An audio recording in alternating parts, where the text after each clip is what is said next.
Valtteri Bottas was the last winner in Melbourne, while Volkswagen brands Audi and Porsche are set for F1. You can now watch full 24-minute episodes of The Inside Line at our official home on unbeaten.com.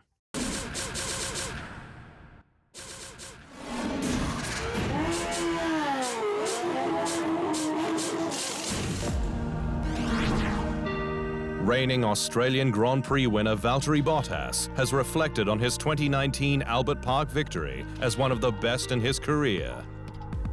The Alfa Romeo pilot, then racing for the Silver Arrows, drove a flawless race from second on the grid and was untouchable after he passed then-teammate pole sitter Sir Lewis Hamilton into the first corner. But Bottas says he was raring to go after a winless season in 2018. The first Mercedes driver to do that in the hybrid era, while Hamilton notched up 11 en route to his 5th title, equaling Juan Manuel Fangio. That weekend in 2019 was probably one of my best races of my career so far. I felt like I was flying on Sunday. It was a beautiful feeling. That season really started with a bang for me, and because especially the feelings were amplified because 2018, the end of 2018 was really tough for me. Very challenging, but yeah, almost felt like I was reborn in a way, and it was nice. Volkswagen brands Audi and Porsche are set for the green light to join the pinnacle of motorsport from 2026. The VW Group has been sniffing around F1 for years, but upped interest with the new power unit regulations that will run 100% sustainable fuel, better known as e-fuel, and see the MGU-H scrapped. Volkswagen's approval is set to come at a meeting this week, giving the brands over 3 years to prepare for F1. It's reported Audi will offer over $550 million to buy McLaren, while Porsche will seek a partnership with Red Bull Racing. Formula One racing is coming to Las Vegas. F1's dream of a Las Vegas pit stop has finally come true, with the sport set to make its highly anticipated return to Sin City in November 2023 for the first time in over 4 decades. The sport will race on a new temporary 6.12-kilometer track, which takes in the world-famous strip and features 3 straights, a high-speed section, single chicane, and expected top speed of 342 kilometers per hour. The race, which will become F1's 3rd event stateside, will be held on a Saturday night for primetime viewing, shunning Sunday for the first time since the 1985 South African Grand Prix. F1, owner Liberty Media, and its Las Vegas partners will act as promoter of the event, which is expected to be a surefire box office smash hit, with the event making a lot of sense on many levels. Well, at first it's our home market, so that makes it more interesting. And obviously it's the largest economy in the world, the largest disposable income. It's an opportunity that hadn't been pursued as much historically, so it's where a lot of our growth we think can come. 7-time F1 world champion Sir Lewis Hamilton has ruled out racing in any other category once he retires from the sport.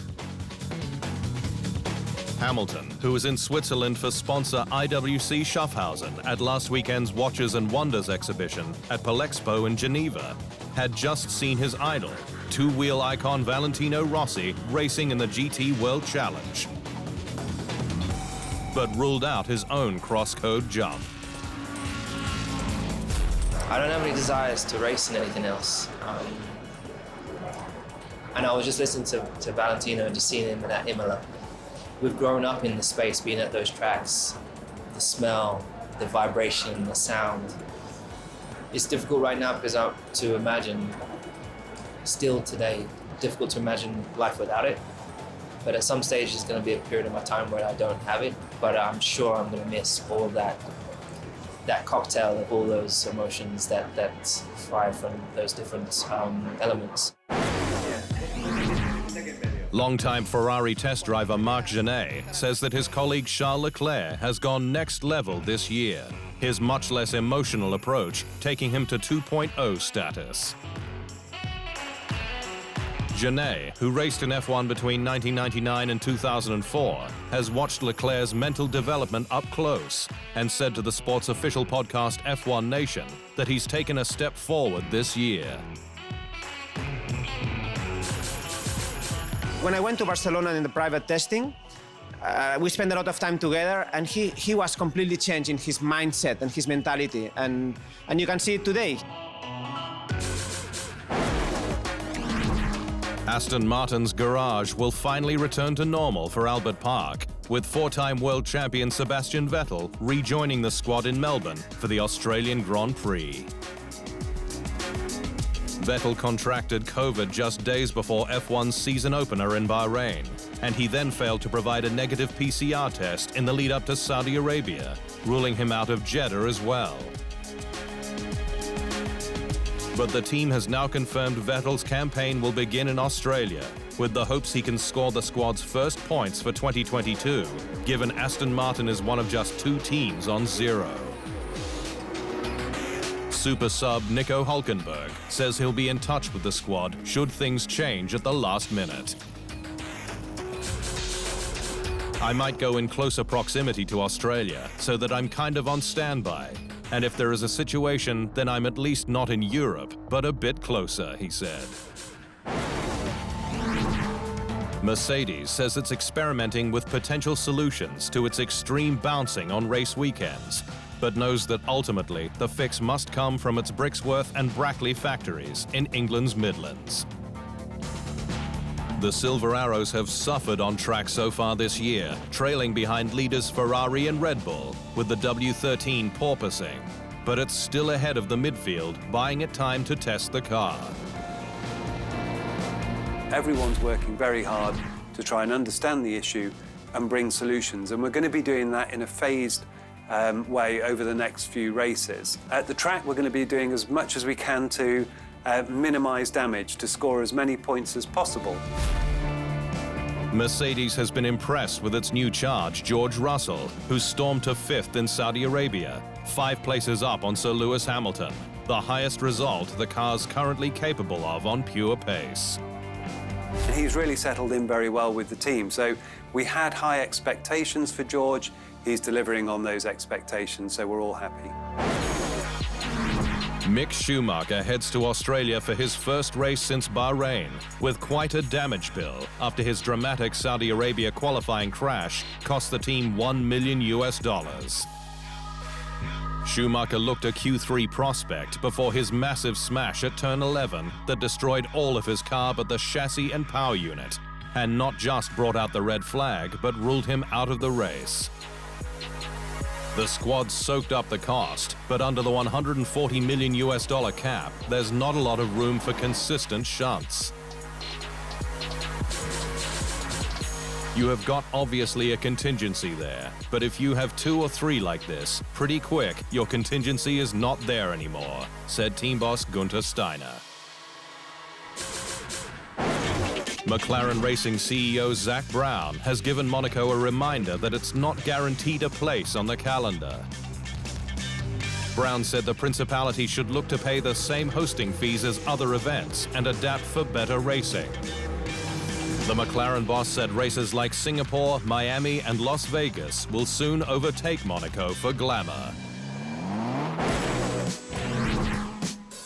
Former Williams test driver Susie Wolff says a woman driver has a better chance to race in Formula One now than 5 years ago, but there's more to be done in bringing talent to the top. Wolff joined Williams as a development driver in 2012, following a stint in Germany's DTM series, with FP1s for the British team in 2014 and 2015. But while the Scot never scored an F1 race drive, she said to the sport's official podcast Beyond the Grid that conditions are now more favorable for a female to make it to the pinnacle of motorsport. I think there's a real willingness to now see a female become successful on track. We've got to also remember that Formula One is the pinnacle of the sport. It won't happen overnight, but I do believe for all the young girls out there who are racing, keep going. Wolff is now CEO of Venturi Racing in Formula E and an ambassador for females in motorsport. and says the scope for women who work hard and develop their skills is huge. Aside from Formula One, there's so many opportunities out there now, much more than before. And if you are good enough, you will find an opportunity. Focus on the performance, because performance is power.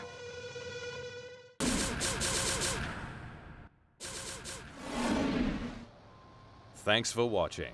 To stay up to speed on all things Formula One, make sure you hit the subscribe button.